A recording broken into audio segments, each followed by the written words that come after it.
C'est sur ces terrains, près du parc de maisons mobiles de Fermont, que le maire de la ville souhaite bâtir de nouveaux logements locatifs abordables. Une offre rare à Fermont où certains logements peuvent se louer jusqu'à 5 000 $ par mois. Martin Saint-Laurent vient tout juste de créer un organisme indépendant de la ville pour mettre sur pied une quarantaine de 4,5 au coût estimé à 750 $ par mois chacun, qui seront disponibles pour les nouveaux travailleurs ainsi que les retraités.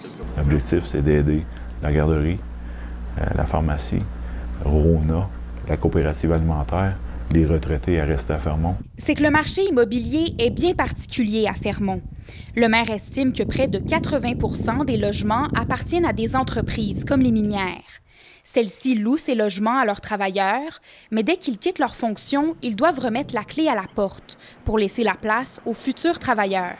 Puis commencer à changer un peu le mode, un peu que tu viens habiter à Fermont pendant ta carrière, puis une fois que tu as terminé, tu dois quitter puis t'en aller à l'extérieur. Quand on a passé près d'une vie entière à travailler à Fermont, il peut être difficile de dire au revoir à un endroit où on y a fondé une famille. C'est le cas de Michel Michaud qui a dû quitter sa maison lors de sa retraite, après avoir passé plus de 28 ans à Fermont. Mais c'est parce que souvent, les gens qui travaillent à Fermont, ils ont des enfants qui travaillent à la mine. Puis ces enfants-là, ils ont des enfants. Ça veut dire que les petits-enfants, les enfants sont ici. Par un coup de chance, sa conjointe et lui ont pu se trouver une nouvelle maison.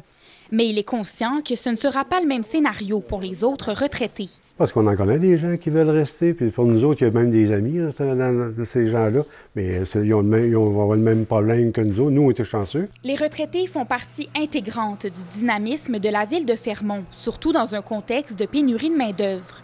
La directrice de la FADOC en est la preuve, elle qui a fondé les ateliers de poterie. Si je vois quelqu'un s'ennuyer à Fermont, là, je vais trouver ça bizarre parce que ici, il y a quand même beaucoup de choses à faire, puis il y a encore du bénévolat à faire puis à donner. Dans le meilleur des mondes, Martin Saint-Laurent souhaite que 15 à 20 nouveaux logements locatifs soient disponibles dès cet automne. Mais pour mettre la main sur ces terrains, il estime qu'il devra jouer du coude avec des entreprises privées qui les convoitent elles aussi.